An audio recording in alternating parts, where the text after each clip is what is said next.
Aaron's sons, Nadab and Abihu, took their censers, put fire in them, and added incense, and they offered unauthorized fire before the Lord, contrary to his command. So fire came out from the presence of the Lord and consumed them, and they died before the Lord.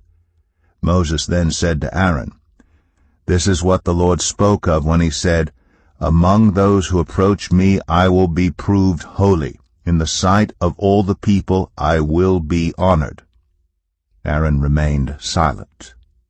Moses summoned Mishael and Elzaphan, sons of Aaron's uncle Uzziel, and said to them, "Come here. Carry your cousins outside the camp, away from the front of the sanctuary." So they came and carried them, still in their tunics, outside the camp, as Moses ordered. Then Moses said to Aaron and his sons Eleazar and Ithamar, "Do not let your hair become unkempt, and do not tear your clothes, or you will die, and the Lord will be angry with the whole community. But your relatives, all the Israelites, may mourn for those the Lord has destroyed by fire. Do not leave the entrance to the tent of meeting, or you will die, because the Lord's anointing oil is on you." So they did as Moses said. And then the Lord said to Aaron, "You and your sons are not to drink wine or other fermented drink whenever you go into the tent of meeting, or you will die. This is a lasting ordinance for the generations to come, so that you can distinguish between the holy and the common, between the unclean and the clean, and so you can teach the Israelites all the decrees the Lord has given them through Moses." Moses said to Aaron and his remaining sons Eleazar and Ithamar, "Take the grain offering left over from the food offerings, prepared without yeast, and presented to the Lord, and eat it beside the altar, for it is most holy. Eat it in the sanctuary area, because it is your share and your son's share of the food offerings presented to the Lord, for so I have been commanded. But you and your sons and your daughters may eat the breast that was waved and the thigh that was presented. Eat them in a ceremonially clean place. They have been given to you, and your children as your share of the Israelites' fellowship offerings. The thigh that was presented and the breast that was waved must be brought with the fat portions of the food offerings, to be waved before the Lord as a wave offering. This will be the perpetual share for you and your children, as the Lord has commanded." When Moses inquired about the goat of the sin offering, and found that it had been burned up, he was angry with Eleazar and Ithamar, Aaron's remaining sons, and asked, "Why didn't you eat the sin offering in the sanctuary area? It is most holy. It was given to you to take away the guilt of the community by making atonement for them before the Lord. Since its blood was not taken into the holy place, you should have eaten the goat in the sanctuary area as I commanded." Aaron replied to Moses, "Today they sacrifice their sin offering and their burnt offering before the Lord, but such things as this have happened to me. Would the Lord have been pleased if I had eaten the sin offering today?" When Moses heard this, he was satisfied. Leviticus 11. The Lord said to Moses and Aaron, "Say to the Israelites, of all the animals that live on land, these are the ones you may eat. You may eat any animal that has a divided hoof and that chews the cud. There are some that only chew the cud or only have a divided hoof, but you must not eat them. The camel, though it chews the cud, does not have a divided hoof. It is ceremonially unclean for you. The hyrax, though it chews the cud, does not have a divided hoof. It is unclean for you. The rabbit, though it chews the cud, does not have a divided hoof. It is unclean for you. And the pig, though it has a divided hoof, does not chew the cud. It is unclean for you. You must not eat their meat or touch their carcasses. They are unclean for you. Of all the creatures living in the water of the seas and the streams, you may eat any that have fins and scales. But all creatures in the seas or streams that do not have fins and scales, whether among all the swarming things or among all the other living creatures in the water, you are to regard as unclean. And since you are to regard them as unclean, you must not eat their meat. You must regard their carcasses as unclean. Anything living in the water that does not have fins and scales is to be regarded as unclean by you. These are the birds you are to regard as unclean and not eat because they are unclean: the eagle, the vulture, the black vulture, the red kite, any kind of black kite, any kind of raven, the horned owl, the screech owl, the gull, any kind of hawk, the little owl, the cormorant, the great owl, the white owl, the desert owl, the osprey, the stork, any kind of heron, the hoopoe, and the bat. All flying insects that walk on all fours are to be regarded as unclean by you. There are, however, some flying insects that walk on all fours that you may eat, those that have jointed legs for hopping on the ground. Of these you may eat any kind of locust, katyd, cricket, or grasshopper. But all other flying insects that have 4 legs you are to regard as unclean. You will make yourselves unclean by these. Whoever touches their carcasses will be unclean till evening.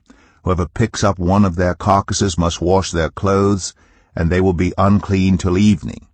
Every animal that does not have a divided hoof, or that does not chew the cud, is unclean for you. Whoever touches the carcass of any of them will be unclean.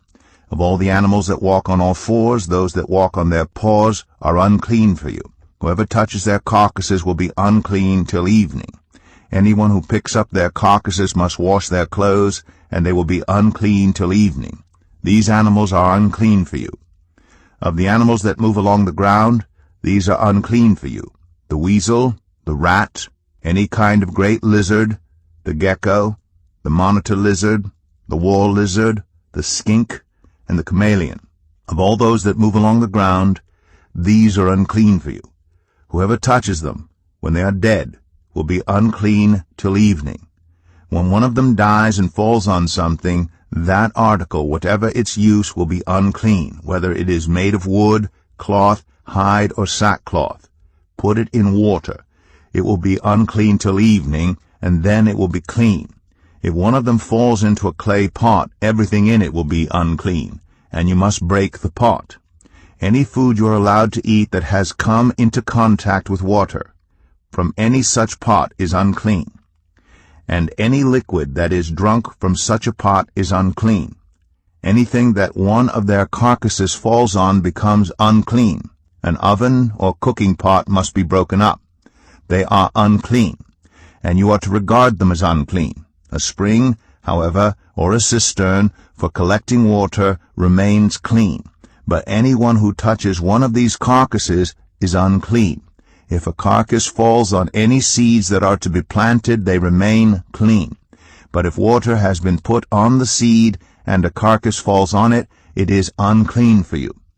If an animal that you are allowed to eat dies, anyone who touches its carcass will be unclean till evening.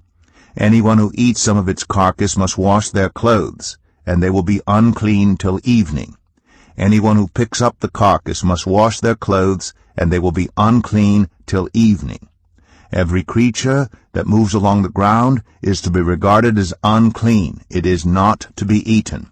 You are not to eat any creature that moves along the ground, whether it moves on its belly or walks on all fours or on many feet. It is unclean.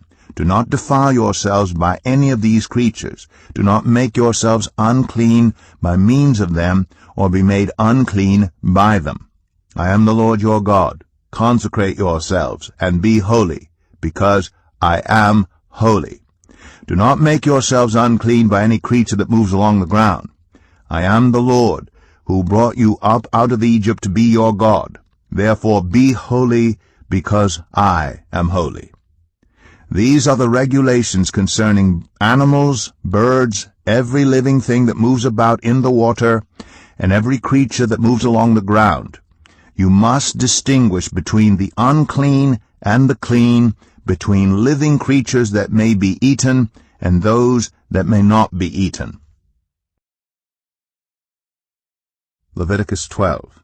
The Lord said to Moses, "Say to the Israelites, a woman who becomes pregnant and gives birth to a son will be ceremonially unclean for 7 days, just as she is unclean during her monthly period. On the 8th day the boy is to be circumcised. Then the woman must wait 33 days to be purified from her bleeding. She must not touch anything sacred or go to the sanctuary until the days of her purification are over.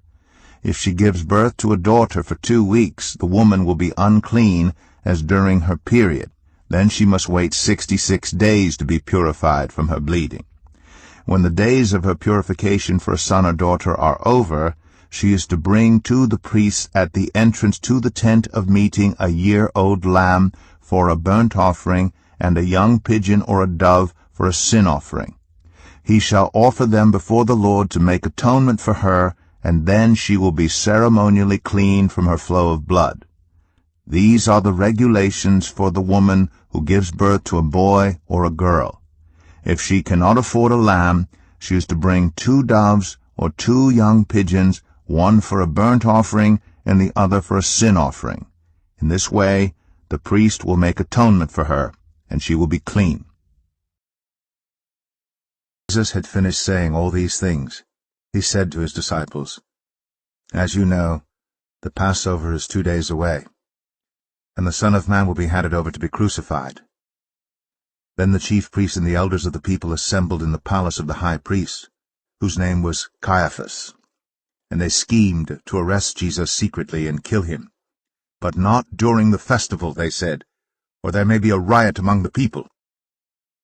While Jesus was in Bethany in the home of Simon the leper, a woman came to him with an alabaster jar of very expensive perfume, which she poured on his head as he was reclining at the table. When the disciples saw this, they were indignant. "Why this waste?" they asked. "This perfume could have been sold at a high price, and the money given to the poor." Aware of this, Jesus said to them, "Why are you bothering this woman? She has done a beautiful thing to me.